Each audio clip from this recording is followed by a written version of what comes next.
Hi guys, and welcome back to my black screen series. This is episode 16 of 52, and I think it's episode 17 that's due tomorrow. I'm recording in adverse conditions right now. It's daylight.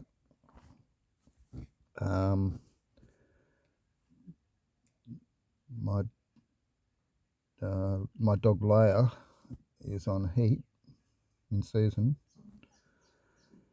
and she has a neighbour's dog here at the door wanting to come in and service her, and she's not showing much signs of resistance, so I have a struggle on my hand. If anyone knows what dogs are like when their urges kick in, the male dogs get bad. They're worse, obviously. That's him you can hear whinging. Yeah, Luke, you should be bashing him up. So get away from my girl, hey. Yeah, Luke's not that much of a horny dog. And this is a Jack Russell that we got next door that's wanting to be her mate, be your suitor. Hey, that's what you want, don't you, buddy? You want to be a suitor? Anyway, so sorry guys, this episode's extremely late, and it's not for... Oi, Alfie, stop it. Can't be whinging while I'm trying to talk, mate. And Luke, go at the back. Go on, you stay with Leia. So try and lick my hands while I'm talking. I need them to talk. Anyway, guys, so yeah, episode 16, episode 17 is due tomorrow. So I'm very late with this one, and the reason for that is just that I've been busy. It's not that I've been terribly upset or anything like that. There's no big dramas going on at the moment. But I'm very busy. I've got Mardi Gras coming up next weekend. So Nimbin Mardi Gras, it's an annual cannabis law reform rally. It's been going for decades, and it's on next weekend. It's a 3-day thing, so it's Friday, Saturday and Sunday next weekend in Australia, Northern Rivers, New South Wales, Australia, in Nimbin. Cannabis capital of Australia, I guess you could say in some ways. And Leia, you're not going out there to him. No. I will shut the door. I've only got it open for fresh air and daylight. No. No! Can you just not? No, we're not having mixed breed dogs.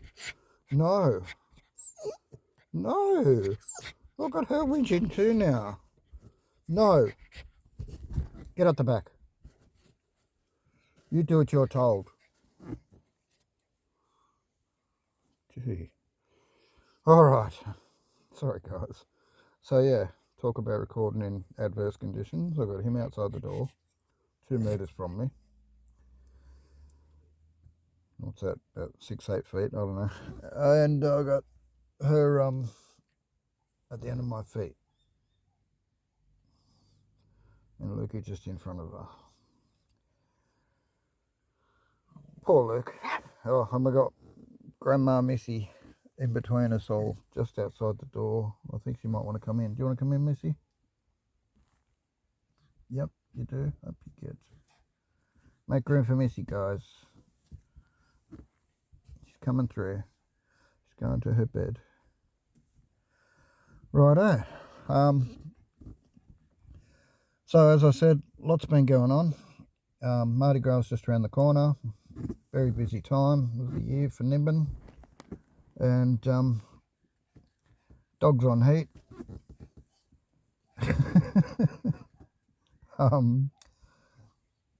Yeah, and I've got lot of excitement going on with my project at the moment, the Cybertruck. So I'm looking like, sorry, now I've got this neighbour's dog right at the door, nose in the door, and doing a little sook at her. But no, she has to stay back and he has to stay back. Yeah. As long as I'm in between you two, that's all good, eh? So yeah. What can I say? Yeah, so Mardi Gras is a big thing. I'm involved in a bit of the organising side of it. I'll help out with the Facebook stuff and a bit of YouTube. I run a YouTube channel for the Nimbin Hemp Embassy, which is host of the Nimbin Mardi Gras. Oi, move away. Come on, you can't jump in. No, you can't jump in.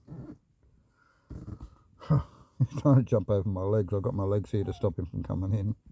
And he's trying to climb them and push his way through. Yeah, so I do a bit of Facebook stuff. And bit of helping out here and there. Last couple of years I've been doing a bit of ticket sales. When people arrive at the event.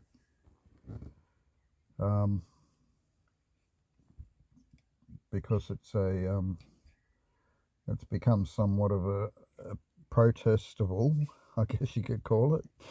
It's still a protest, but we have it more of a festival atmosphere. There's a lot of colour, a lot of fun and activity and music and entertainment, comedy, performing arts, poetry, you name it, fire twirling, just goes on and on, guys. So really, if you want to check out the hippies and check out the cannabis culture and check out the alternative living culture and the alternative lifestyle people and all the rest of it, come to Nimbin this next weekend. And when I say next weekend, we're talking, what is it, 6 days away. Probably less by the time you're listening to this. It might be 5 days away. Might have already happened. You might have missed it. The video might be a week old and you might be missing it. Anyway, so it's all gearing up to be a good weekend. Got quite a few friends coming. Leia, I don't want you sooking. No. Go at the back. You snuck your way past my feet. Get back up there with Luke. Go on. Do what you're told. Be stubborn. Think because you're a woman now and you're doing your woman thing. No. Can't tell me what to do. No. Alright. So, yeah, so cannabis is huge in Nimbin, the culture. Nimbin's somewhat of a, for those that don't know, it was a former dying dairy town. When I say dying, many of the shops were hardly in use, for sale, closed. Not a lot was happening in town. Yeah, there's only like a couple of shops happening, but all these buildings, you know, not much going on. So in 1973, a bunch of students from Sydney and Melbourne got together, and there was a committee where they wanted to organise an Aquarius festival. I think there'd been a few other Aquarius festivals around the time in either different parts of the world or something. I'm not sure. I should be more educated on all this if I'm telling the story right. But yeah, the story's well documented on the internet. So if you want to hear about Mardi Gras history, it goes back to the Aquarius Festival. So you'd really have to look at Nimbin Aquarius Festival 1973. There's lots of videos. It's all black and white, anything from back then. But there's lots of videos. There's lots of people talking. There's some music. Really, it's the philosophy behind it all that the people were the festival. Bring the people and the festival happens, kind of thing. So that was the idea, that the concept behind it all, and it was meant to showcase alternative stuff, alternative cultures, alternative religions, all sorts of things.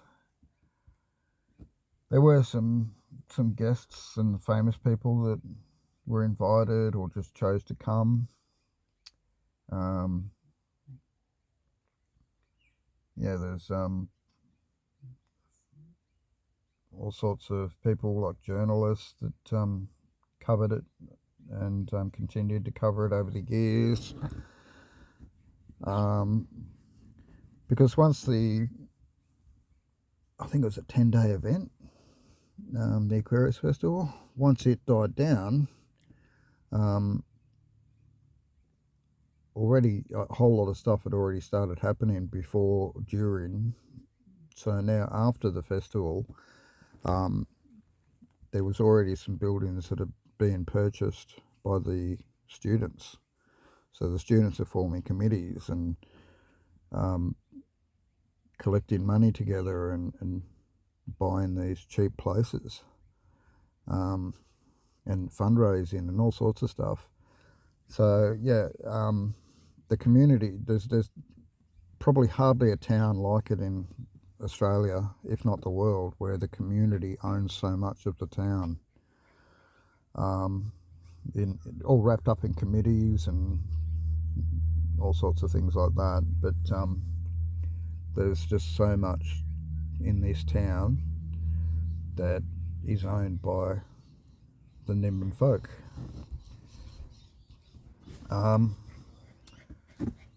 Mate, you can't come in. Go away. Leave her alone. She's busy on YouTube. Hey, you're busy on YouTube. Focus. Pay attention. Recording, remember, Leia? Yeah. No, you get back there. Don't tease him by coming closer. Pathetic, guys. All right. So yeah, the festival became a bit more of a permanent thing. Not so much the festival itself, but the culture and the people remained and stayed on and wanted to do something with this town. Wanted to revive it a little. Wanted to give it some new life. Let's make this town our town. That kind of philosophy was happening. So a bunch of new, radical, colourful, dreadlocked, barefoot, hairy, against the norm, against society, against rules, anti-establishment,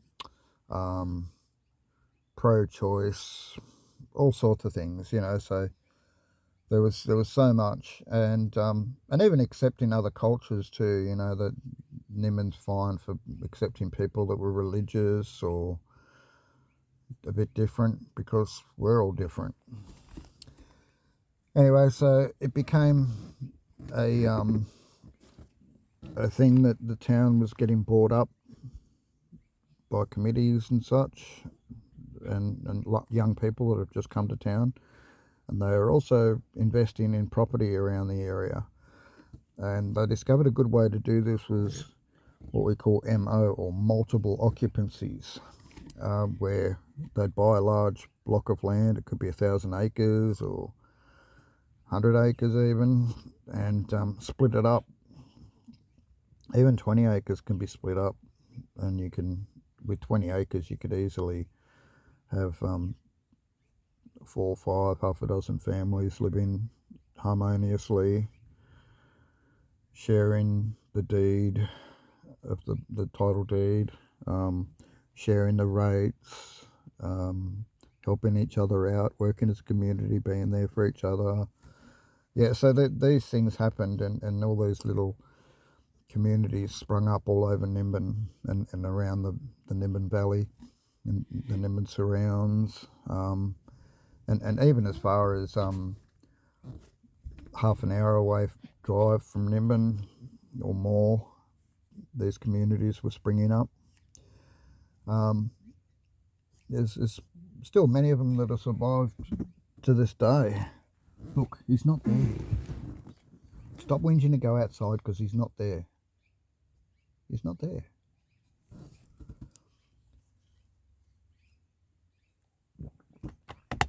Sorry, just had a drink. I'm not sure if he's actually gone. If he's gone, I might let her out the door. So I think she might want to go to the toilet. Here.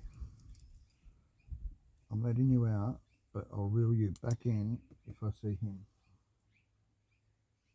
Got that? Go on. You want to go at you?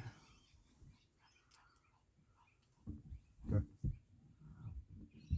Yeah, you're on a short lead, so I can keep an eye on you. Alright, so he's wandered off. Not sure where he is. The dogs have just been let out the door. She lifted her head up, thought about whether she wanted to go with them, and then decided, no, I'm nice and comfortable here, and I don't blame her. So, where was I? The aftermath of the Nimbin Aquarius Festival in 1973. So by the early 80s, there was some really established communities like Tunnable Community, and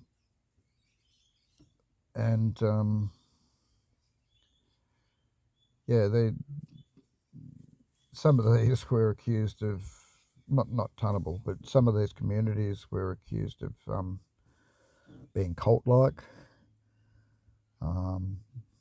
Whether they were religious or not is beside the point. It could be more of a sex cult or a drug cult.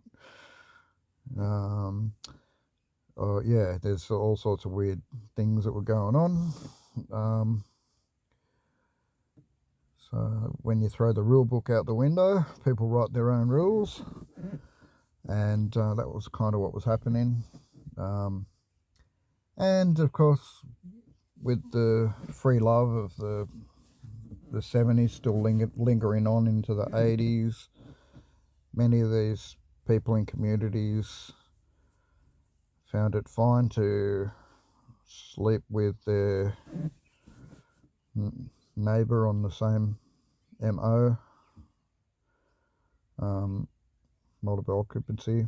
So someone that they've helped and share a block of land with, you know, might have a house just hundreds of metres from their house that they helped build, and they helped each other build, and these people become very close, like family. And now one decides he's going to have sex with the other one's wife, and yeah, and there was no hiding it either, because we've got no shame in that. It's just sex. It's free love, you know, we're just expressing our bodies and exploring and blah, blah, blah. And you know, stuff happened in front of kids, and yeah, the kids grew up confused. Um, Thankfully, though, a lot of them did hold some morals and some values, and raise some decent kids. Um, so there are kids out in Nimbin that I'm super proud of. They're smart, they're they're worldly, and they're also got this knowledge of what it's like to live in these communities and understand them inside out. They they're wise enough to see the mistakes of their parents and the people around them while they were growing up, and many of them choose not to repeat them. Um, they often leave town and become educated and come back a success. Um, yeah, many of them become successful or just well respected. Just super switched on kids that there's some kids between, say, I don't know, I don't want to cut it off as early as 15, but yeah, 15 is where you sort of start to really notice them, up until the early 20s. Around the 21, 22, somewhere around there. Even kids 25, 26, and they're still quite young, but they're they're really onto it. They they know what's going on. They know they're not really big on conspiracies, but they're not blinded by the government. You know what I mean? They're awake to all sorts of stuff. But then you wouldn't consider them woke people in that respect. They're not, and definitely not conspiracy theorists, but they're truth seekers. They're truth tellers. They will be reasonably brutal about. And he's back. He's back. Hang on a sec. Alfie's back. Come on. Reeling in the dogs. Luke, you don't have to fight him. Nah. You don't even scare him anyway. And you're bashing her and him. Just jealousy. Get inside, Blair. Get inside, Luke. Okay, unclipped. Alright, Alfie, if I shut the door, are you going to start knocking on it? Scratching my door? Because I'll do that if you don't leave her alone. Go away. Up the back and stay there. Don't walk on my legs. Don't come past my feet. Right. Dogs are back inside. Alfred's at the door. He's not giving up, are you, mate? But you're not coming in, so you might as well give up. Anyway, guys, so I'm not really talking much about me, am I? But I'll get to that, I guess. There's not a lot I need to talk about with me at the moment. I'm just focused on getting my Cybertruck built. For those that don't know, check out one of my last uploads on this channel, and you'll see where I go from a bicycle camper to the Cybertruck, and how that sort of come to be in my mind, and then in reality, and now we're only probably less than 2 months from being on the road. So I'm really excited about that, and it sort of outweighs any depression that I've got at the moment. So I've ordered all the parts that I need, pretty much. There's a few little bits and pieces that I can get locally, like bolts and steel, but they're not things that I have to order online and wait for. I can just go get them. But yeah, I've pretty much ordered, paid for, and waiting for, and even received some of the stuff already. For those that don't know what it is, I encourage you to check out that video.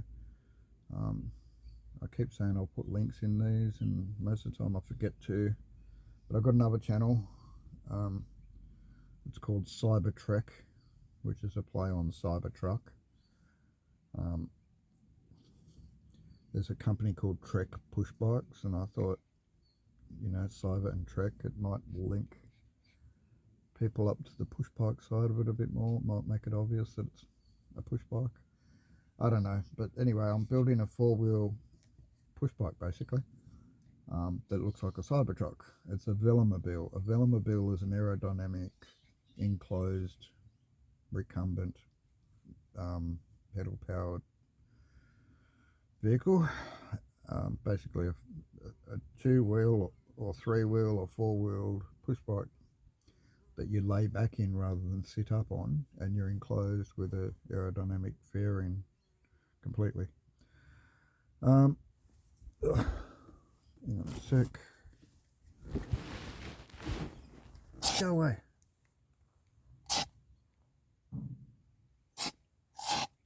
Oh God.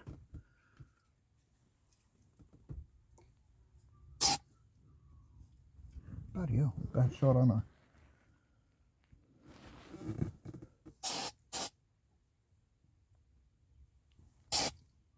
Get out. Finally. Had a bug in here annoying me, buzzing around my head. And you know when they like buzz around your head and you go to spray them? Yeah, not much of a hippie, eh? Pull the chemicals out, go chemical warfare on their asses. Anyway, I'm not the type to judge people that eat meat when they claim they're vegan, you know, so, or wear leather when they're vegan. I guess if you're eating meat when you're vegan, it's a bit, it's a bit of a red flag, isn't it, that you're full of shit. Anyway, guys, back to the Cybertruck. So if you don't know what it is, I encourage you to Google the words Cybertruck velomobile, or just punch them into YouTube and you'll come across my channel. And so I'm building a 4-wheel recumbent Cybertruck basically. If you don't know what the Tesla Cybertruck is, I guess you should look that up too. It's an Elon Musk thing. I'm not one of those Elon Musk lovers. I'm not a hater either. I just like the look of the Cybertruck. I think it's cool. Move, Luke. Don't sit at the door and look at him and try and encourage him, because then you get angry when he comes near your girlfriend. He thinks it's his girlfriend. No, sorry, Alfie. She's being good at the moment. She can't come out and play. And she definitely can't come out and have sex. Sorry. I know. It's a bit tragic, isn't it? I know. And just because I'm being nice talking to you like this doesn't mean you can come closer and closer and closer. No. Look, now they've made eye contact. Go away. Good girl for not responding there, Leia. Alright, so, yeah, so check out the Cybertruck. And check out my channel. Like I said, you can find that on here on YouTube just by looking up Cybertruck velomobile. My channel will probably be the first thing that comes up, or the second thing that comes up. You'll see it's not a real Cybertruck. And so it's 40% scale. It's pretty close to scale too. It's not exact, but it's close.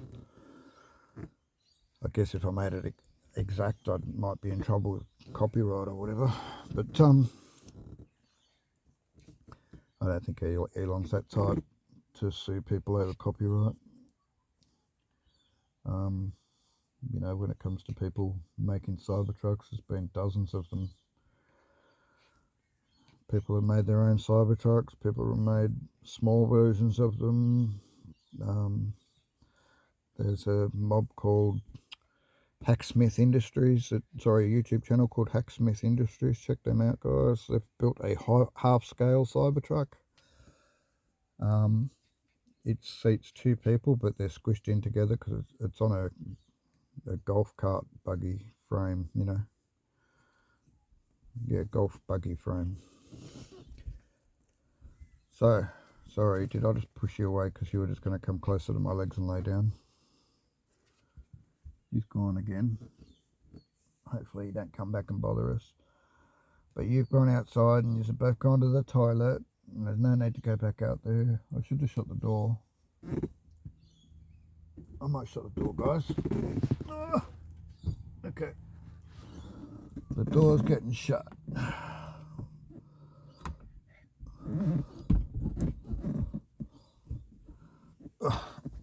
Hang on a sec, guys. I've got to pause while I get comfortable. Okay, sorry about that. I thought, if I'm shutting the door, I might as well get comfortable. Don't harass me for me to open the door, Leia. She's just staring at me like she... I know what it is. You want me to help you be a naughty girl and corrupt your body. It's not happening. We're not getting pregnant to a Jack Russell. You are a pedigree Pomeranian. Your dad's a show dog. You're from Byron Bay, girl. Have some class. See, Lukey? He's a pedigree. He is for you. He's just probably a bit too short for you, and it's a bit of a hard job, but he's for you. You gotta squat down for him a bit. Anyway, not that anyone's interested, but Lukey has been trying. The trouble is, she does present, if you know what I mean by that word. The female dog makes herself available and puts herself in position, ready for the male dog to mount her. So she's doing that. She's, you know, not fighting. She's allowing him to grab on from behind. But the trouble is, his little legs are too short. And she's too tall. And when she does do it, she stretches her bum up nice and tall and pushes it back, which makes it easy access for a dog for her that's her size. So you'd be great with bloody Alfie out there, wouldn't you, girl? She's just moved up on my pillow and cuddled up next to me because I'm laying down. So, you shucking up to me, are you? It's not going to get you outside. But yeah, she's a bit affectionate too because of all the probably hormones are going on. And anyway, so Luke and her could be compatible, but just not happening because he's too short and she's not working out how to lower her rear end for him a little bit. If she just dropped that rear end down a bit, eh? Or if you found some way of stepping on something behind her, you can do the deed. So I'm not encouraging it though. So I'm kind of glad that he's a little short for her. I don't want her pregnant. I've got enough stuff going on. I don't need to deal with puppies. I don't want puppies. We don't want puppies, do we? Not just that, you can keep your body nicer for longer. And again, didn't do Missy any harm. It's like it prolonged a life having lots of litters of puppies. What are you doing? You coming up here to be with your girlfriend, are you? Anyway, guys, I'm getting off topic, and I was talking about the Cybertruck. I just moved the screen then. I hope I haven't turned this light off. I'm worried about light pollution, because this is meant to be black screen. And it's very easy to accidentally, when it's so bright like it is today, it's very easy to accidentally allow a bit of light onto the screen. Like, it's not so bad. Anyway, so I was talking about Cybertruck and how it's close to being on the road. I've ordered pretty much everything I needed, like the difficult and expensive items, except I only could afford at this stage 2 of the batteries. I have the money for the other 2. I have someone that's going to lend it to me, so there's no drama there. I'm about $3,000 in debt building this Cybertruck, but that's okay. If I didn't go into debt, it just wouldn't happen. Well, it might, but it might be 5 years from now instead of a couple of months from now. Anyway, so you want to lay down there, Donna? You can lay down there. Just had to move my elbow out of the way for Leia to lay down, poor girl, my princess. And then we've got little Luke Skywalker here, laying there looking at her. So, I heard, I don't know what it was I was watching the other day, something on YouTube I think, and they were talking about brothers and sisters in films. And apparently, no, Luke, go away. No, don't you turn into bloody Alfie on me. Otherwise I have to send Leia off this pillow down your end. Now he's starting. He's like, I got it order myself, and she's lying down right there at your pillow. I'm coming in. No, Lukey. Anyway, so I got all the stuff I need for the Cybertruck happening. Shock absorbers have arrived. I've got all 4 of them now. They're really solid.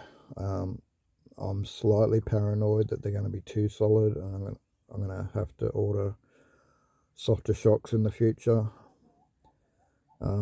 These are some of the headaches that you have with making something that's a prototype, basically. I'm not making something that someone else has made already. You might argue and say that Elon Musk has already made a Cybertruck, but he hasn't made one this size. That's on bicycle wheels. It seats 1 and some dogs. Yeah, you can stay there, but you can't come any closer. Let's just move from my feet up to my knees and lay down. And don't start doing that little sucky noise. He makes this little sucky, grunty sort of sucky noise. It's really pathetic when he does it.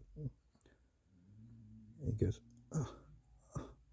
no, it's not a no, it's just a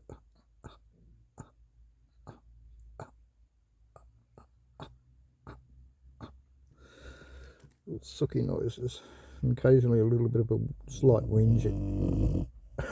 It was Leia snoring. Occasionally a bit of a slight whinge.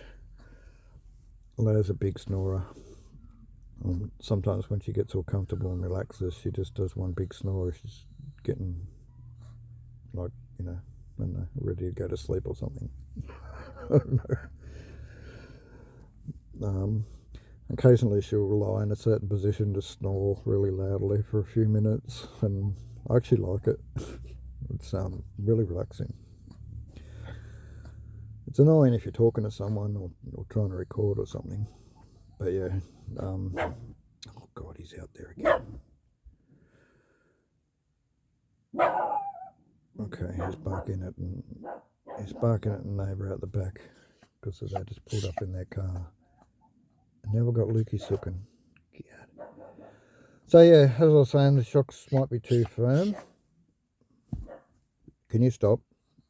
You'll go back down to my feet if you're going to do that. Luke? No.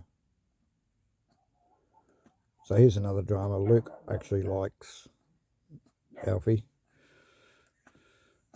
Alfred's actually a lovely dog. But Luke actually likes him, so he likes playing with him and he just adores him. But at the same time, he's a bit jealous of the attention. And Alfie's barking at the neighbours and really being loud. I hope he stops, because he's making Luke sook. Hear that sooky noise? No, Luke. Oh, anyway, guys. So, if the shocks are too firm, it's no big drama. I'll order, look for and order shocks that aren't as firm. I wanted to err on the side of caution because I know I'm carrying a lot of weight, so I went for shocks that wouldn't fail me, as in they wouldn't be too soft, but I could have overdone it a little. Time will tell when we get it on the road and it's got the weight on it. Once the shocks are loaded up, then you'll know if they're actually got any give in them or they just don't move at all. And if they don't move at all because there's not enough weight on them, then I've over-engineered it a bit too much.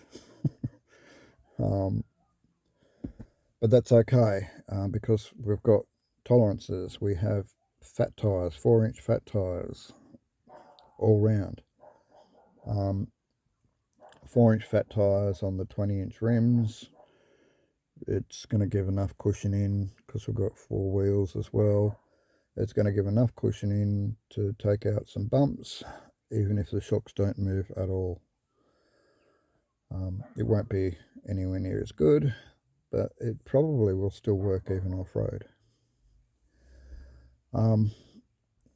Yeah, so, but if that happens, like I said, I'll just look for, order, and wait for more shocks, and then we'll swap them out. I'll probably sell the ones that are too good for it, or maybe keep them for another project. I don't know. I am looking at building a trailer, so they might come in handy for that. So I actually want to build 2 more trailers, and not camper trailers either. So I've got my camper trailer and I want to finish that. For those that don't know, the Cybertruck is part of a set, and the trailer is a pop-top micro camper. It's a solid pop-top micro camper, and I'm actually in that right now while I'm recording this. Where you going, Luke? Go down there and stand on my legs. Alright. So, and yeah, the Cybertruck trailer, my micro camper, it's not finished yet, but it's finished enough that I can live in it, and I've been living in it for over 1.5 years. September will be 2 years, and actually 3 years, because I spent 1 year in the prototype, which was not like this one, which is steel and insulated and like made to last and made to be nice and warm and cool and all that sort of thing, be solid. The other one was made out of core flute or coroplast, real estate signs, if you will. So yeah, I got a bunch of recycled real estate signs and some timber framing, and built the prototype. Lived in that for 1 year, and towards the second half of that year I built the camper, and then once the camper was at a stage that I could live in it, I moved into it. The interior is still not even finished, but it's finished enough. So I ran out of money and didn't get the interior finished. And the cladding's all done. Sorry, no, the interior cladding's almost all done. The insulation's all done. The frame's all done, except for the suspension side of it and the wheel side of it. We've got tow hitch and the dolly wheel, and they're actually ones that you'd find on a small vehicle, like just a car tow hitch, and yeah, so a car can tow this. At the moment, nothing can tow it because it hasn't got any wheels. I did have some second-hand 20-inch trailer wheels, bicycle trailer wheels under this, but they folded under the weight, just sitting still without moving around. So I've taken them off, and it's just sitting on the actual chassis on one side, on a brick on the other side, and I've got the dolly wheel lowered down a bit at the front. So the front's up a little bit, which is fine though, because that's the end that my head's on. So my head's slightly above my feet, but from one end to the other you can hardly notice it. It's not like if you put a ball on the bed it's going to roll down to where your feet are.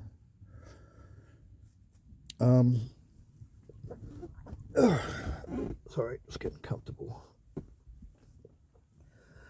So yeah, the Cybertruck is the next goal, because now that I've got somewhere to live, I thought, well, the next step is to make it portable by finishing it off.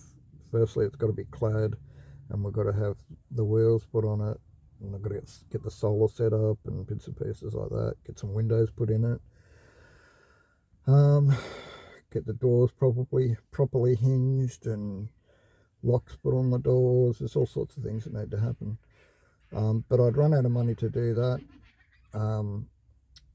Then I decided, well, I'd paused for a while and I was living in it, and I thought, well, even if I do finish this off and I get it to the state where it's towable, I still don't have anything to tow it with. I've got a concept. I've got I'd made a template of the Cybertruck, so I've got what it looks like and the size and the shape of it, but it was just once again just like the old template version of the camper. So it was just core flute, and it was actually painted silver and black. I actually had the side windows, still have them. They're looking a bit worse for wear nowadays, but I think I can clean them up. And yeah, so I've got to build. So the next step was to build the Cybertruck, because I thought there's no point finishing the camper any further. I probably should have got it clad. I probably should have got $1,000 together that I needed to get it clad. It probably wouldn't have even been that much. But the reason I didn't get it clad is because I wanted to clad the Cybertruck at the same time. But what I should have done is just got a few extra sheets. So I think I needed about 7 or 8 sheets to do the camper, and about 3 sheets to do the Cybertruck.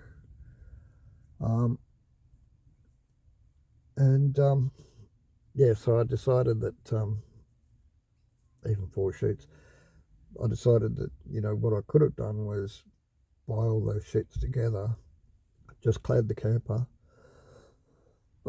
and then build Cybertruck. Excuse me, I need a drink.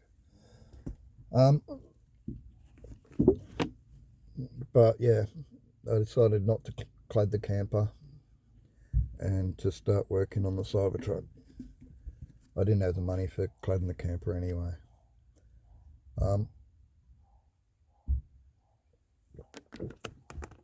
So that's another thing. When I started this project, I was working. I was only volunteering, but I was a paid volunteer, and I was getting some money. And to go from that to going on the dole is a big change. So all of a sudden I wasn't as financial, and yeah, I wasn't in the position to build the Cybertruck as fast as I initially dreamed when I came up with the concept. So yeah, so that had put things back further and further, and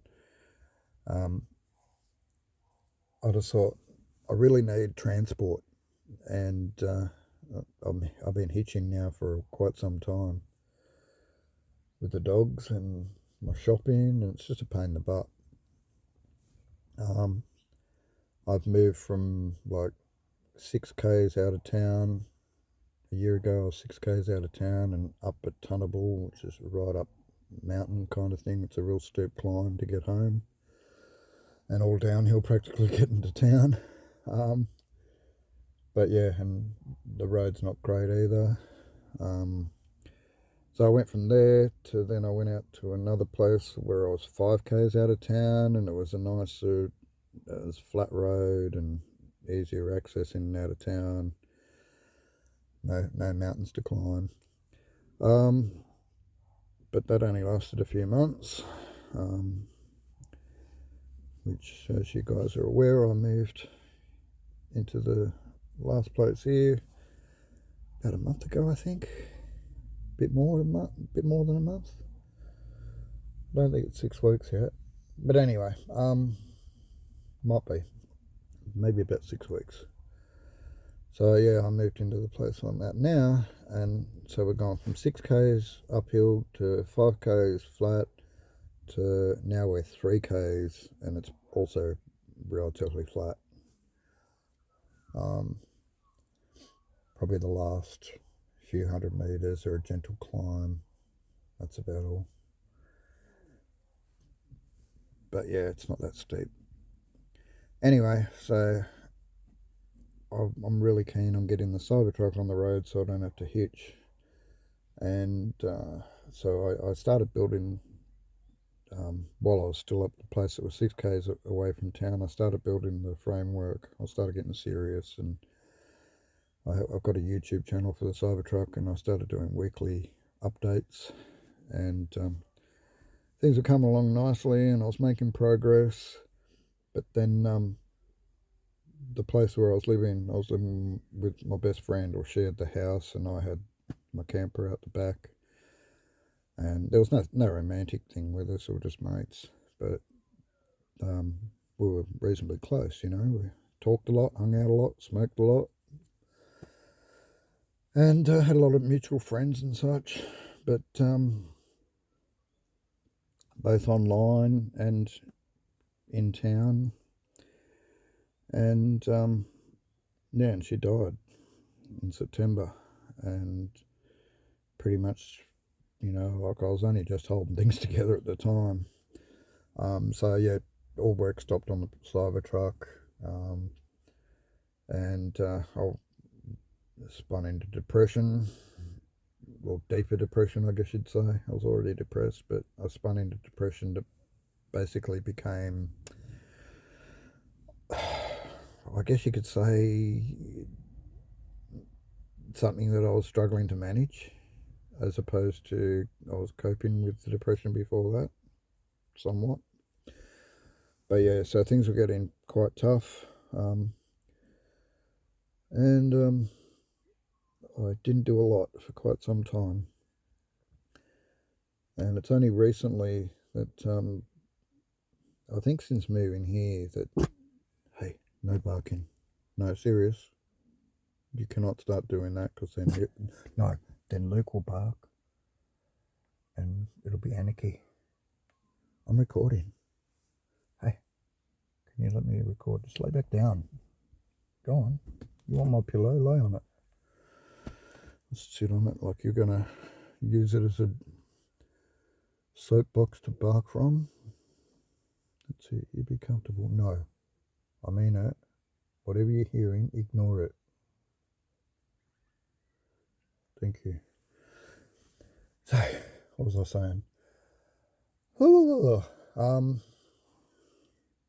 Anyway, so I got the framework done. My friend Francis died, and I hadn't got a lot done. Basically nothing done for probably 6 months or more, I don't know. What is it? September. It was the end of September, so October, November, December, January, February, March, April. So 7 months till now. Yeah, that's probably about 6 months, and not quite 6 months that I started to become good again. And I started to think about getting the Cybertruck going. I'm thinking it's been like 3 years since I came up with this concept. I've got to get it on the road. And so I started brainstorming, basically, what can I do? You know, I will do anything to get this thing on the road. Beg, borrow, steal, cut corners, you name it. There's going to be nothing that's not on the table. And so I had that mindset, you know, of what can I do? How can I do this? Let's make this happen, you know. Borrow the money. I can't save it. I can pay it off though. I had been paying direct debit for a while, and then this place that I've moved into, I'm actually working for my rent instead of paying rent, so I don't pay rent here. So that saves me $100 a fortnight, $50 a week. It's a lot of money, isn't it? Imagine paying $50 a week in rent. Some people have to do that. I used to, but now I just do a bit of whippersnippering and stuff around the property, which is nicely manicured place, and it's not even 2 acres in kind of suburbia, almost suburbia, you know, like Nimbin doesn't really have that much in the way of suburbia, but we're getting there. That's another topic that I'm not happy about, and we can talk about that another time. So anyway, I got the urge and the drive back, and I thought, what can I do, and how can I cut corners? And then I started brainstorming. I thought, well, I've just got to get some numbers together, and I've got to do some research and find out what I need. So I got busy. I got busy researching. I put posts on Facebook or in different groups and such. I emailed different companies or messaged different companies asking them about their products, or sometimes it wasn't because I was going to buy anything off them. It was just because I knew they might have been an expert in an area, and I wanted to know if they thought this would work or that would work. Or would that be the better option, or this the better option? You know what I mean? So I ran things by bicycle experts, by battery experts, by electric motor, you know, electric bicycle motor experts, electric bike experts. God, tripping over my words here, guys. Been nearly an hour. I've been recording this, but yeah, last episode was a bit short, and I did want to put a decent episode in now because tomorrow I plan to do another episode. I might even do it tonight, like a cheaty thing, like I wait till midnight and then record it. But yeah, we'll see how we go. You never know, it might be like 6-7 days late again instead of coming out tomorrow. So yeah, this episode's 6 days late, and I think it was 9 days after the last episode, because the last episode was like 5 days late or 4 days, I don't know.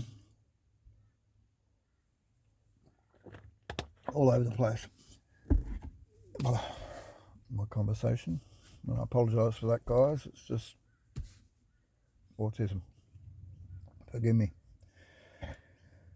Right, so I was saying about the Cybertruck earlier, about the parts, and I've pretty much got all the parts ordered and paid for, and some have arrived. The wheels are actually in Nimbin. Oh no, they're actually in Lismore, which is only 32 k's from Nimbin. what's that, 20 odd miles. So as local as they can get without being in Nimbin. So there's a mail distribution centre, and they arrived there the day before Anzac Day. So yesterday was Friday, today's Saturday. This episode was due out last Sunday. Tomorrow's Sunday, so there's a next episode due. Now, no. Hey! Get back there. So as you can hear, we've got Alfred back at the door, and Luke is going off his nut. Hey! Go away.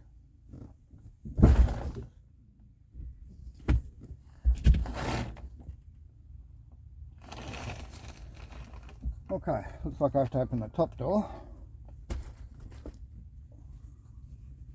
and tell him off if he comes and scratches on my doors. Alfred, no!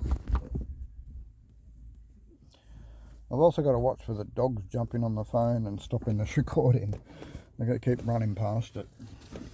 Get back there. Stay down the back, both of you. You don't need to be near the door. I'm not letting the door open to let you at him. We're all staying back there. Thank you. Alfred, you're really making this recording difficult. No, mate. No. She's not coming out for sex. I'm sorry. Anyway, I'm going to wind this episode up soon because I'm about fed up with this. The joys of having female dogs. Yes, you're the trouble. You're bringing him here. You with your nice smell and your pretty looks. Not when I say nice smell, I meant nice smell for male dogs. It sounded a bit weird, eh? But she definitely is a pretty girl, isn't she, Leia? Sometimes I look at her because she's so big and I go, how can you be pretty? But then she looks at me and she's got pretty eyes. She's got these big brown eyes. She doesn't quite have a typical Pomeranian face because it's so big. But it is. It is and it isn't. Anyway, for those that have seen her in other videos, you know what I mean. She's definitely fluffy. You're a fluffy girl. You stay back there though. Just because I'm talking here doesn't mean I'm saying come here. Alfred, no. Give up, mate. Sooking at the door's not going to help. So, normally I'll pause for a bong, but here we go.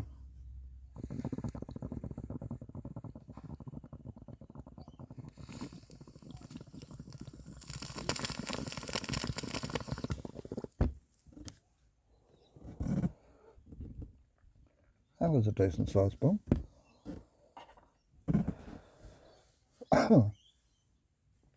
Wash it down with the drink so I don't choke on my words while I'm trying to talk.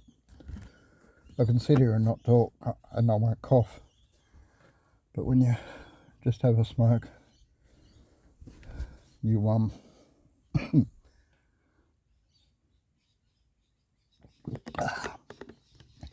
need to wash that tickle down if you're going to talk, I think. Especially when you've been smoking for bloody decades and it's catching up on you and you shouldn't be smoking anymore. But that's my story.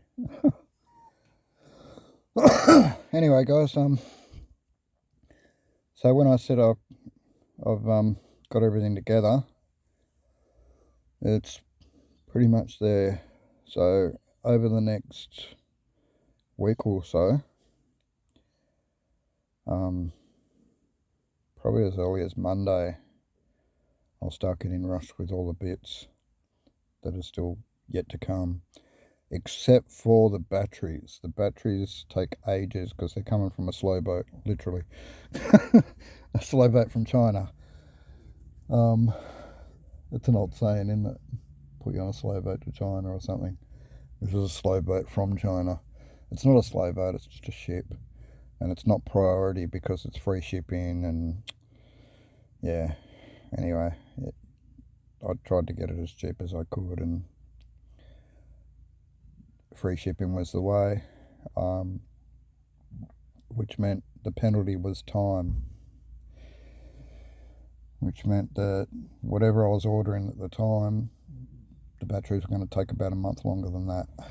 So it's unfortunate, because I would have loved to have had the batteries arrive really quick before everything else, so I can see if they're actually decent enough. They sent me a picture and it looks like it's okay. It looks like I'm getting what I'm paying for.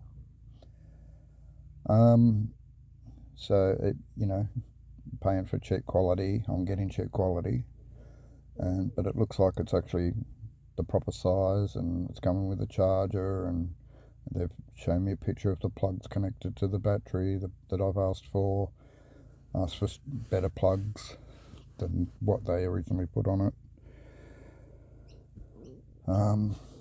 If you know anything about plugs, they had XT60 plugs on it, and I wanted XT90. Not much of a difference, but XT90 can handle more power. XT60 can handle 60 amps. XT90 can handle 90 amps. That's a difference. And really, 40 amps is all I need for each one. Probably more like 20, 30 amps of continuous power, and up to about 50 amps peak power. But the controllers do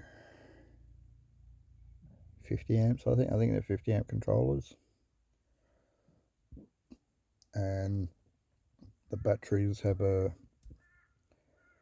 think a 40 amp BMS. So there's a battery management system that regulates the power flow to 40 amps. And they say that's enough to give me the 2000 watts of power. Anyway, this is all technical talk that should be on the other channel. I haven't done much on the other channel because I don't know, I haven't got much to show at the moment. It's all things that are sort of happening behind the scenes. But yeah, over the next weeks things will start coming together quite good. Probably the next week's going to be taken up with Mardi Gras organising. Next weekend, obviously, nothing will happen at all, and probably the same thing with the Monday or Tuesday after Mardi Gras. There will probably be people still around. We'll probably still be busy, and if not, bloody tired from the weekend. So Wednesday after Mardi Gras, like a week and a half, looks like about the earliest that I'm going to start working on it. May get something done before then, who knows. But yeah, the wheels should arrive Monday. The shocks are already here. Front brakes are already here. I haven't ordered the back brakes yet. So that's another thing I've got to take care of. It's one of the things that are missing on the list. I went looking for them a few times and kept getting distracted. So they were one of the trickier items to find. But I think I'm going to be able to find them quite easy through a trike group. So there's lots of bicycle trikes, like recumbent trikes, where they've got two front wheels on the front. And they've got brakes hooked up to it. A lot of them got drum brakes on the front, but some have got disc brakes. And if I find one that's a cable drive that goes to one lever and operates both cables, so both brake calipers at the same time, then often, because trikes are three-wheel, they don't have a stand as a friction point when you stop them and hop off them. They can actually roll away unless you park them up against something or have some way of securing a wheel in place. So a park brake is a feature that is on these brakes, where you got these dual brakes on the trucks. And what it is, you pull the lever, and then there's a secondary lever that you flick to hold that lever in place. And so it's just like you're holding the brakes on. And so that's what I'm actually looking for. So a front wheel setup like that is what I'm going to be using on the back wheels of the Cybertruck. We've got hydraulic, kick-ass, really strong hydraulic brakes for the front. I'm also worried that they're not going to be appropriate. They should be fine, but I'm just nervous. Yeah, so once I get all the bits together, then we can analyse and make sure that they're all compatible. Hopefully they are. But yeah, these brakes actually are off a go-kart. These front brakes. So it's a really stiff handle to pull, the brake handle. But it's also chocked up with rubber wedges, so you can't move anything. So I guess that's making it hard to pull. I tried pulling on the brake lever to see if I can get the calipers to move, and then I realised everything's chocked in place with these little rubber wedges. And I thought, oh, they're obviously there for a reason. So I'm going to leave them there until I've got everything installed, or at least get the wheels here so we can make sure that when we release the wedge out of between the disc pads, that we can have a disc in place, and we're not going to have an issue with I don't know how these hydraulic brakes work. They look like a sealed unit that doesn't need bleeding. They're just ready to go. And it's already filled with liquid, brake fluid, whatever it is. I don't know, hydraulic fluid. But yeah, so they're proper, serious front brakes, and I've got 160mm brake rotors on the front, and which is oversized slightly. I'm going to oversize them probably to either 180 or 200mm in the future, maybe 210, I don't know. But we'll upsize the front brakes, I reckon, in the future. We'll see how it goes. Having hydraulic brakes on the front and cable brakes on the back is going to affect the difference in power. So obviously the hydraulic brakes are going to have a lot more braking capability and power, and the back brakes are not going to have as much power because we've got cable. But they're also 160mm, so they're oversized as well. 140 is about standard for a 20-inch rim, a 20-inch wheel. So yeah, I'm looking at getting the rear brakes ordered, but I'm not in a panic for them at the moment, because I know we can get, as long as these front brakes work, which I'm reasonably confident, as long as these front brakes work, we'll have good front brakes, and I can get by with just good front brakes for now. Also, I only ordered 2 batteries. I needed 4 to make it 4-wheel drive, so I've only got 2-wheel drive, so it's only the rear wheels that have got power at the moment. Once I order and get the second 2 batteries, then we've got 4-wheel drive, and we'll have more power, and probably an excuse to pay more attention to what's going on with the brakes.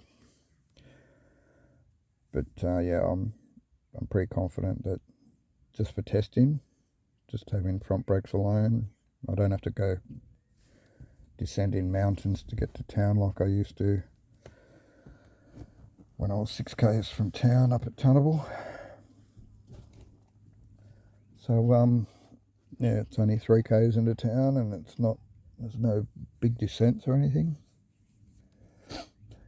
So yeah, the brakes are taken care of. The shocks, like I explained before, might be a bit of overkill. We'll see what happens there.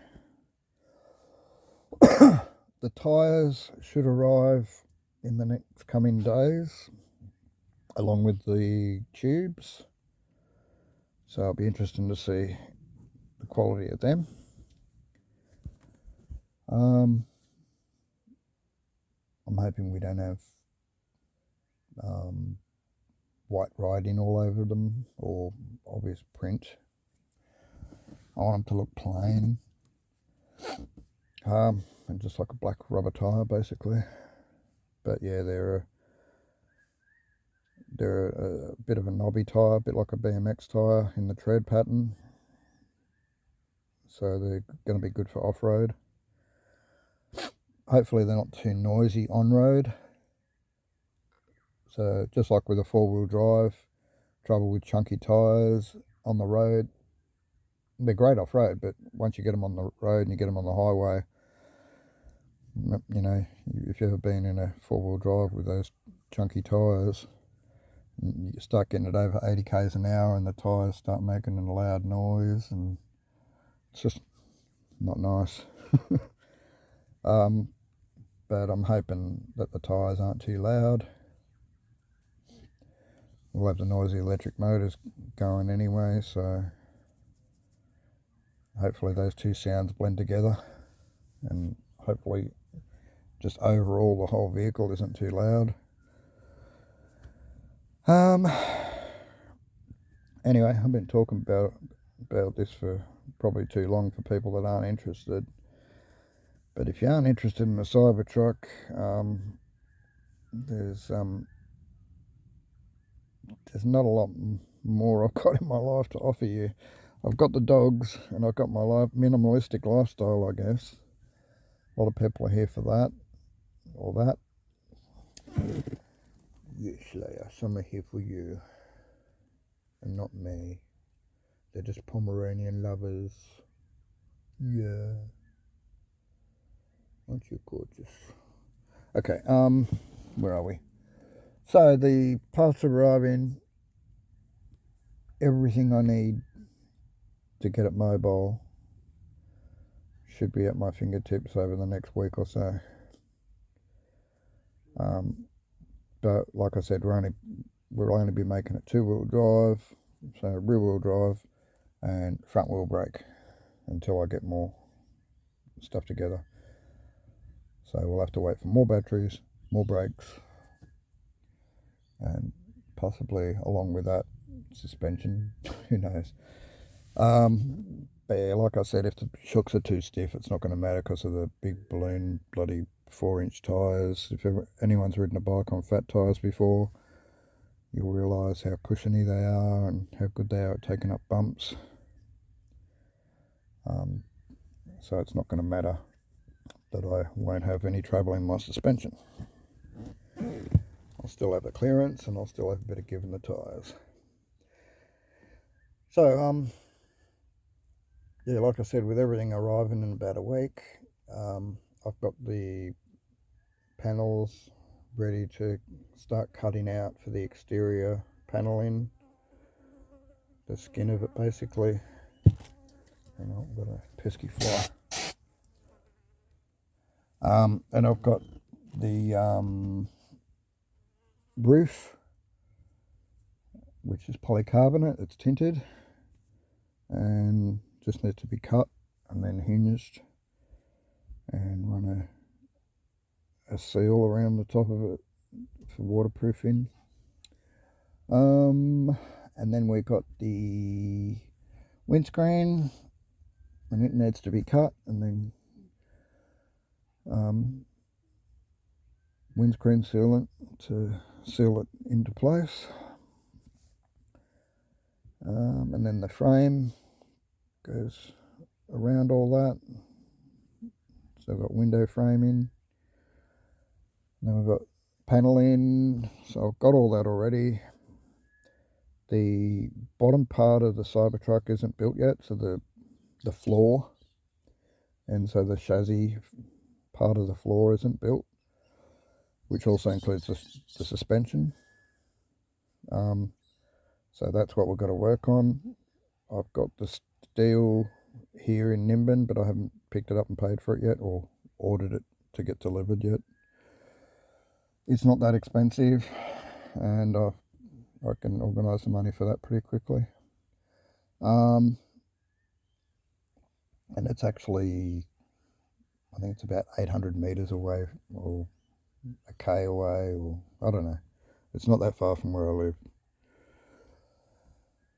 So, yeah, so I got the steel organised, I've got the, all the parts to make it go, I've got the skin, I've got the roof, I've got the windscreen. There are some things that are going to be left out, but they'll come together in the coming weeks after it's on the road. So, for example, I might not have a reversing camera straight up, which is a bit of a safety risk, I know, but I'll just have to be extra careful, and I'm sure I'll be safe. I'll be so paranoid of someone hitting me that any time a car comes, I'll be getting out of the way. And the good thing about these country roads is you've got a shoulder that you can pull over onto, so I'll just pull right over onto the shoulder, come to a stop, let the cars go past, move back onto the road. Country roads don't have many cars coming along them anyway, so I'll be fine.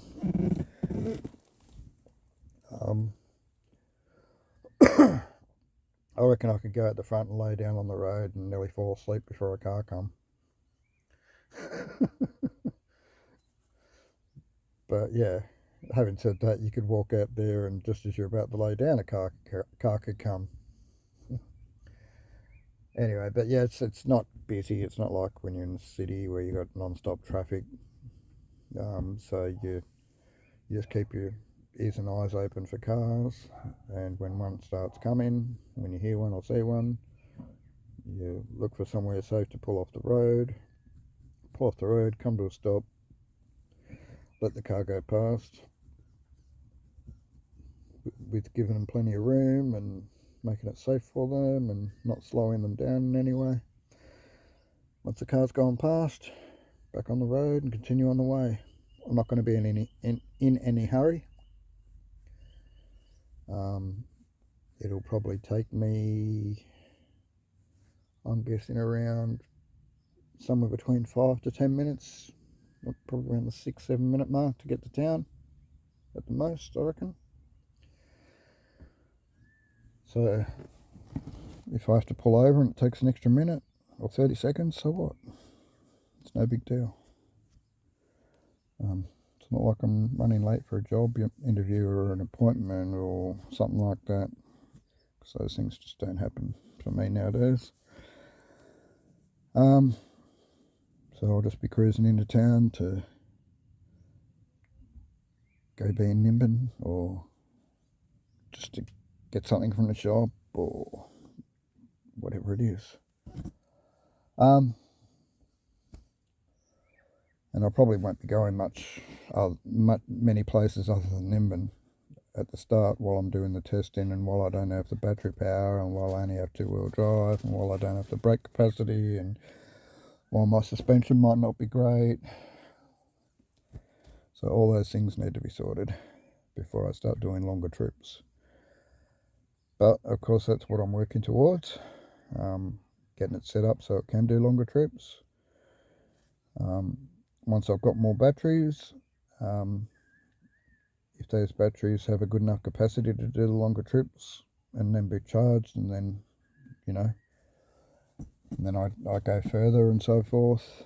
It just depends on, I'd need them to do it at least 100 k's in a day without having to have that range anxiety. So I've got a pretty good idea that could happen too. You never know. Might only get 50 k's though because of all the weight. But yeah, we'll see how we go. So if I get 100 k's of range, then I can start using it for travel. I can fit the dogs and a tent and some bits and pieces in the back. Maybe stick a little trailer on the back. So that's what I was talking about before, how I wanted to have 2 extra trailers built by next year. And actually the first one's going to be built before I even finish working on the camper. And it's going to be just for running around town, doing odd jobs and such. Oh, now it starts to rain. Great. Hang on. Oh, I need to get my shoes.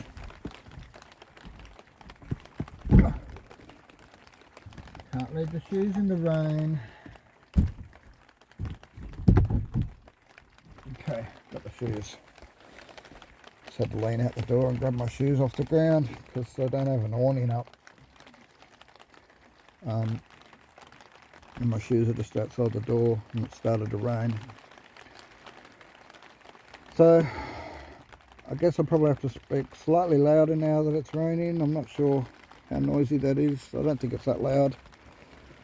Based on past experience, pretty sure it's tolerable. So anyway, I'm hoping to have the Cybertruck, as you know, I'm hoping to have it on the road in about the next 6-8 weeks. With the parts all arriving in the next week, and Mardi Gras, you know, like by the time Mardi Gras is over, I'll be evaluating and have a really good idea of what needs to be done and what more things need to be ordered urgently. Ordered urgently, I meant to say. I went to say it wrong and I thought I pulled myself up, and then I thought, no, it sounds funny, let's say it anyway.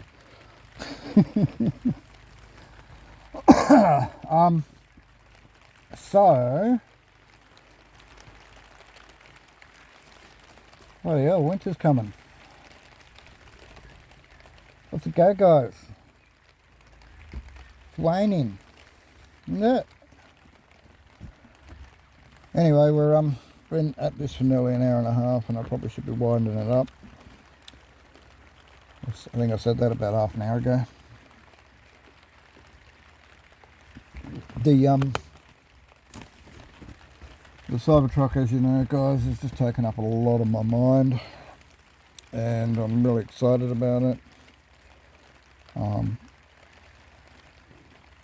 There's a few people that are helping out behind the scenes, and some of them are a little bit excited about it, but I don't know. I feel like I just need to talk to people about it and tell them about it for some reason. I don't know why. I need to share my excitement, tell them all about it and bore them with all the details, and you guys are just centre field for being a prime audience. Yeah, sorry guys if I bored you with it. Really, I didn't mean to. But when you see it on the road, when you see it done, there'll be YouTube videos on this channel as well as the other one, especially when I get it on the road. But when you see it on the road and you see me cruising around with it, with the dogs, and especially once it's running right and has its full off-road capabilities, hopefully I don't need to change the shocks for that. Hopefully just the extra batteries will be enough. We turn it into four-wheel drive and it becomes an off-road beast.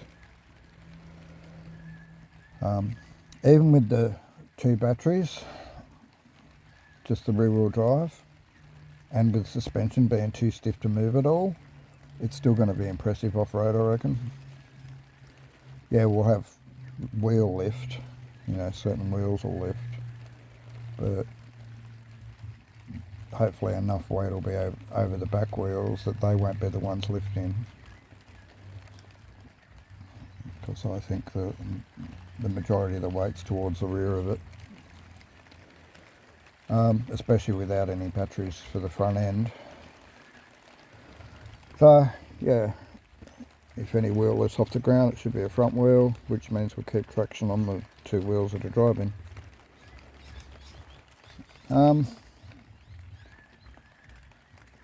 Yeah, that's something I'm really looking forward to, once it's actually capable, testing it off-road and seeing what it's like off-road.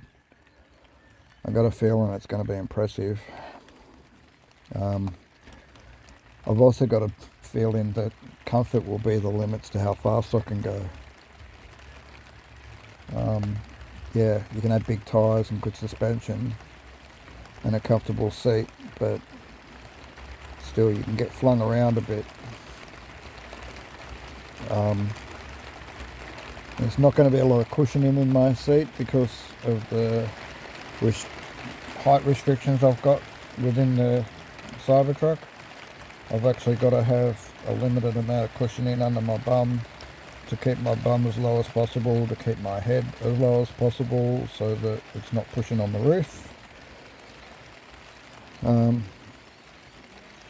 Otherwise I'm going to have my head sticking out the roof like it's a kiddie's pedal car and I'll look funny. Yeah, I like the idea of being completely enclosed in it. Also for weather. So if it's cold outside, I don't have the wind on my face and I'm inside a enclosed vehicle. Who knows, I might get warmed up a bit by body heat from me and the dogs and rebreathe in that same air. I don't know, but you know what I mean, like it'll definitely be warmer inside the Cybertruck than outside in winter, and it'll be drier. And then in summer, I've got the tinted windows. The front windscreen's not tinted, but then you've also got the protection of the body from the sun, so the panels will keep the sun off you. It may build up heat in there, so I've got systems in mind for developing good ventilation for the future if that's needed for next summer. When I say next summer, we're just coming into winter here, guys, in Australia. So I know the rest of you guys are probably coming into summer now, but we're coming into winter. So I've got a good 6 months, I reckon, to sort before it's going to get really hot again. Oh no. And what's it now? It's end of April, so we've got May, June, July, August, September, October. Yeah, that's 6 months. It's not going to get hot before November or December. Start to get warm in September and October.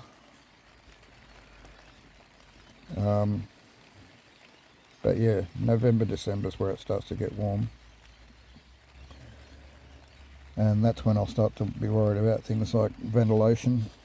And yeah, for that I've got ideas in mind where I'm going to be pulling in air from down low and rushing it past me and the dogs and out the back down low, so we have good airflow through the floor, and also some fans that circulate the air above, so that basically basically like almost like computer sized fans, all those little USB fans. I'm going to get something like that. And I saw one that was only like $20. It's got two little 4 or 5 inch fans and a little fold out panel, solar panel that was probably the size of 2 dinner plates maybe. You could probably fit it inside a large pizza box when it's unfolded. You know, it wasn't that big.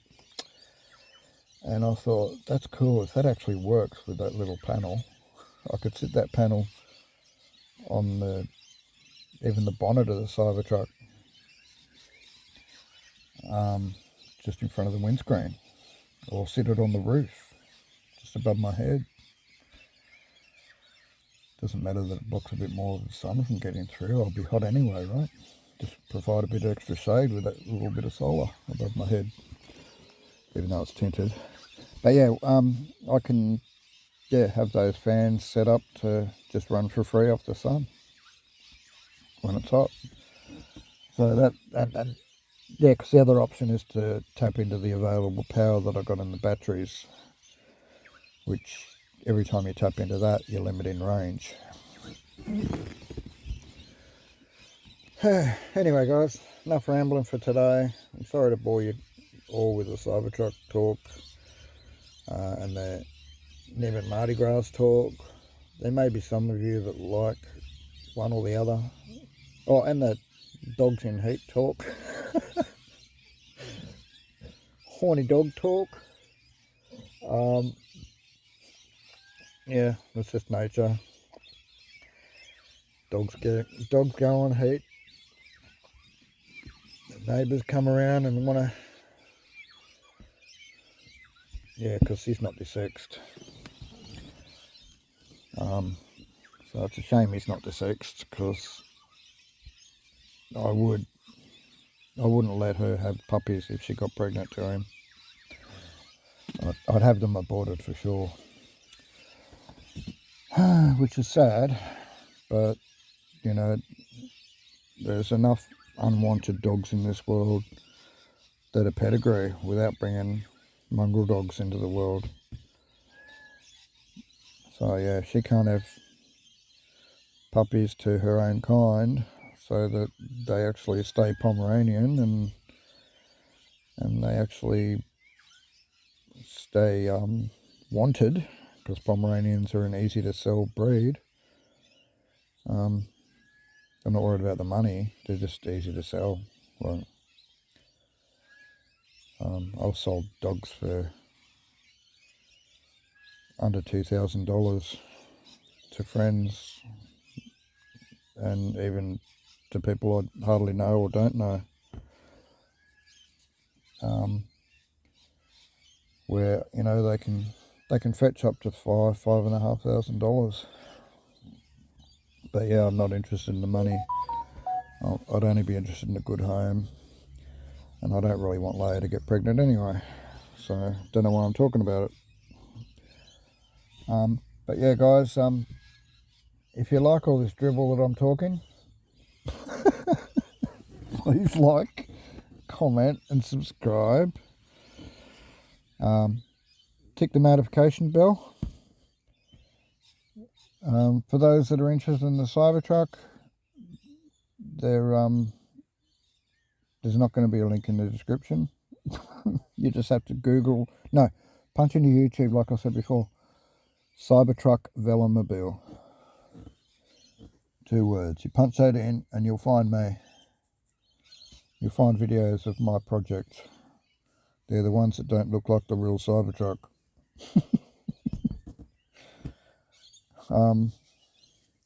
So yeah, it's not built yet, but over the next few weeks, I'm hoping it looks like the real deal. By this time next month,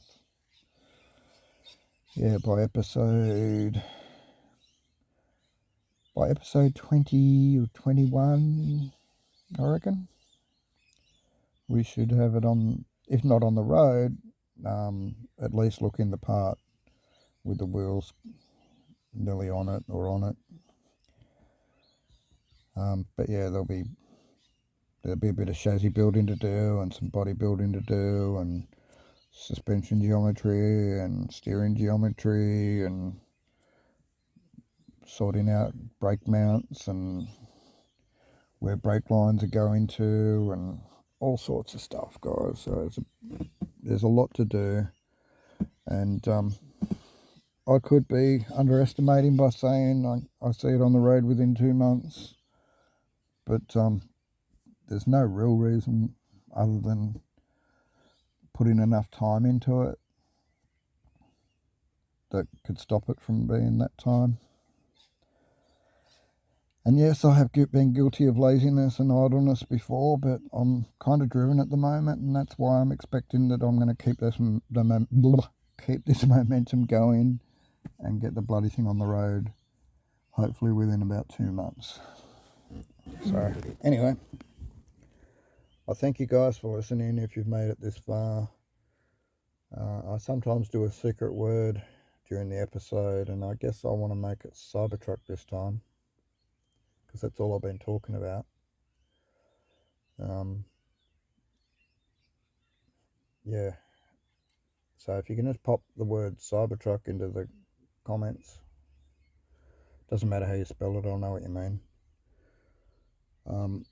It'll tell me that you've watched this. There's a good chance that you've listened to this whole episode. And for you to do that, either you're bored shitless, mentally ill, or actually what I'm talking about is interesting you in some way.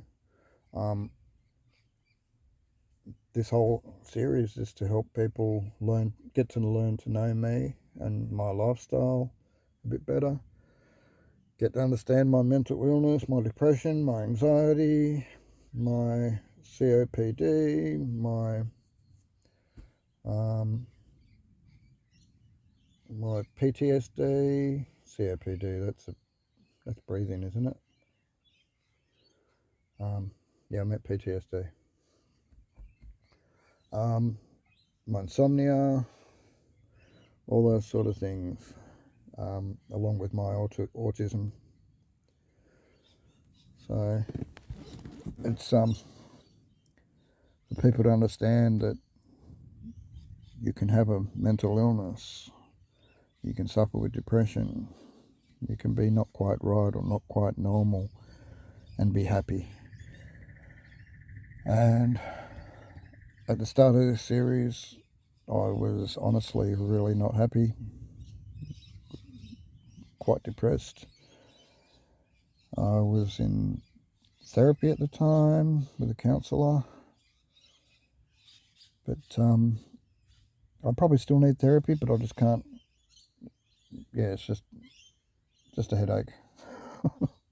I can't afford to pay for it, and the hoops that I have to jump through to get it for free are just a headache. So I'm just skipping it for now. I'm okay. It's not like I'm going to top myself. I'm understanding a lot of my problems and working through it myself anyway. So yeah, I think I'm okay. So, and definitely focusing on the Cybertruck is keeping me okay, and even better than that, it's kind of like a drug. Yeah, so that's why I talk about the Cybertruck so much. It's like some junkie that's just discovered their new drug and they're trying to hook you on it. Have a hit of my Cybertruck, guys. It's good shit. But yeah, I really appreciate you guys if you are genuinely interested in my Cybertruck, my life, me, my dogs, whatever it is, Nimbin, cannabis culture, alternative living, minimalistic living, whatever it is. If you're generally interested in any of that or me, I appreciate you. If it's me that you're here for, I appreciate you even more. I'm a bit of a loner.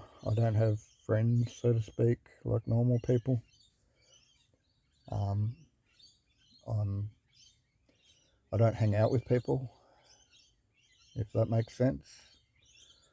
Yeah, I'll go sit in town with people, and occasionally I'll go visit someone, but yeah, as far as hanging out with people on the regular, it's just not happening lately.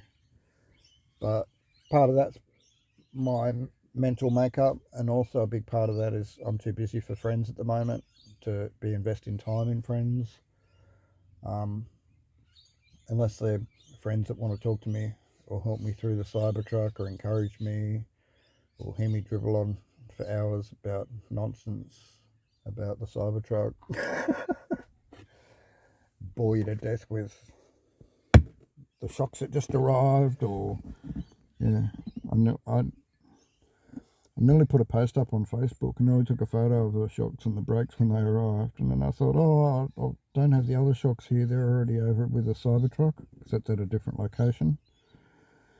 It's only a few k's away, but yeah, it's they're not here to take a photo of.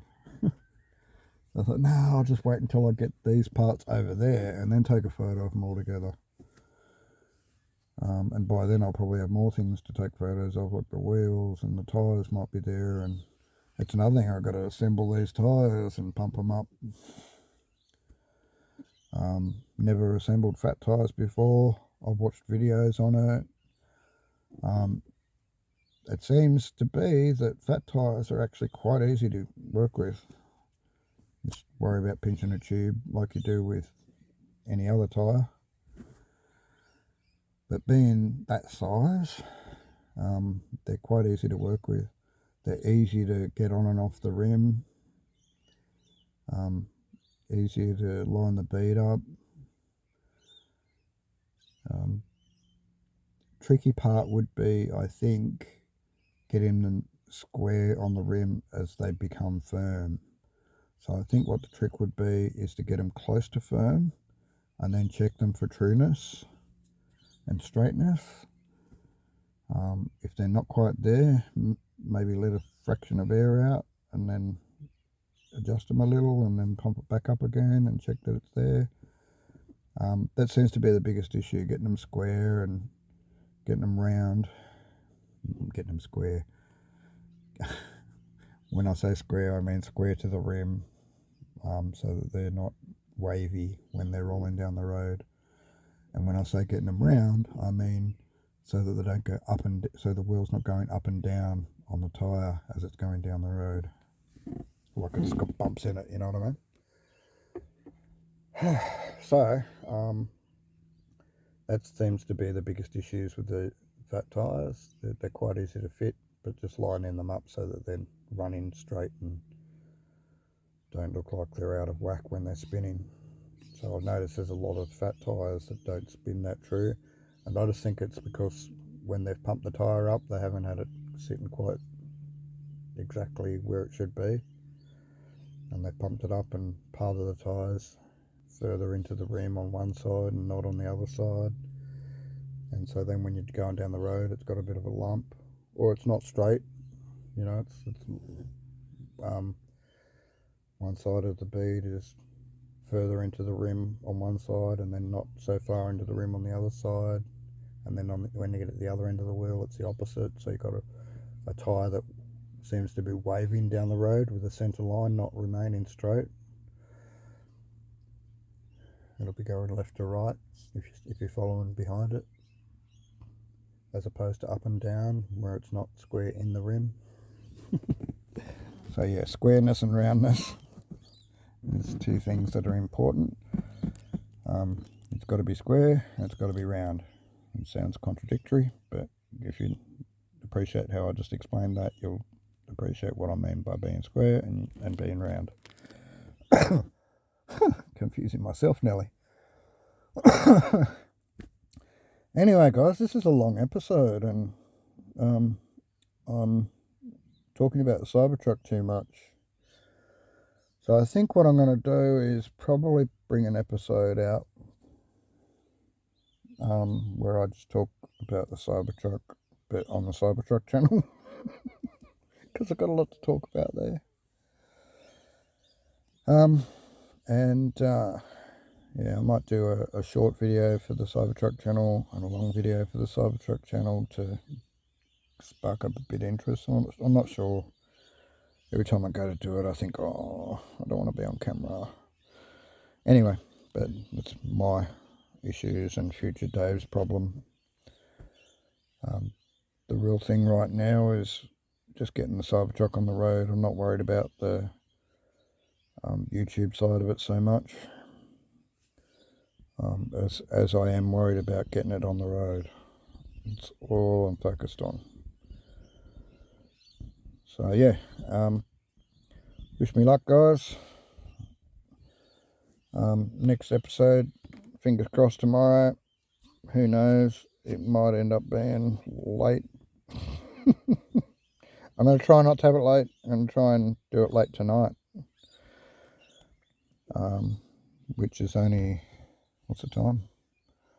It's nearly 1 o'clock. So yeah, this episode won't be uploaded till 2 or 3 p.m. Australia time on Saturday afternoon, where Sunday's episode's less than 24 hours away from being due, I guess. Anyway, so yeah, I might just record that episode later on tonight and upload it soon after uploading this one, or just in the morning sometime. We'll see how we go. I don't have a whole lot on the agenda at the moment over the coming days. I can't work on the Cybertruck at the moment until probably Monday or Tuesday, because my mate that's helping me work on it's away. But that's okay, because we're still waiting for parts to arrive anyway, so we just, yeah, I can't be too impatient. Just let things just happen as they happen, let it flow, and hopefully, worst case scenario, this thing's on the road by August. That's when my birthday is. On my birthday, I want to be able to ride into town on my Cybertruck with my dogs. So if I can do that on my birthday, I'm going to be happy. And if I know that I can do it on my birthday, like if I get to do it long before my birthday, then obviously I know that there's a good chance I'm going to still be doing it on my birthday, then I'll be extra happy. I don't want to wait till my birthday to actually do it. But yeah, I do want to have it on the road by then. So that's the start of August. I did have a goal of Missy's birthday, which is the end of May. But that's not really a realistic goal because we're already at the end of April. The batteries won't arrive till at least the end of May. And there's all this work to do. So, but although that's only a month or a bit less than a month away from Missy's birthday, it won't be that long after that, I don't think. So I think it's just a matter of a few weeks of work, or a month or so of work, once Missy's birthday comes along at the end of May. So then the end of June, we should be done, which still leaves all of July to, have it on the road before August for my birthday. So I'm hoping early July it's on the road. That's what I'm working towards. I don't have a date. It's just going to be as it happens. I might end up with a launch date when I get an idea of how close we are. There might come a stage where I go, oh, I know on this day when this arrives, it's going to be ready to go. So I'm going to announce a launch date. I don't know. I might not announce a launch date. Gee, that's a tongue twister. No, I've just been speaking too long. It's nearly 2 hours I've been talking, and you guys had enough of it too. So I'm going to go. And love yous and leave yous. And like I said, guys, I do love yous. Don't think I don't. You are special to me, and don't think you're not. Yeah, I'll prove it if you like. Get in the comments and talk to me, and I'll talk back to you. So anyway, thanks for being here. Thanks for listening. Hang tight for exciting things over the next few weeks. Hang tight for another episode, fingers crossed, tomorrow. And thanks for listening to me dribble on with nonsense about my Cybertruck and crap for almost 2 hours. And I'll see you in the next episode. Cheers, guys. Love yous. Bye.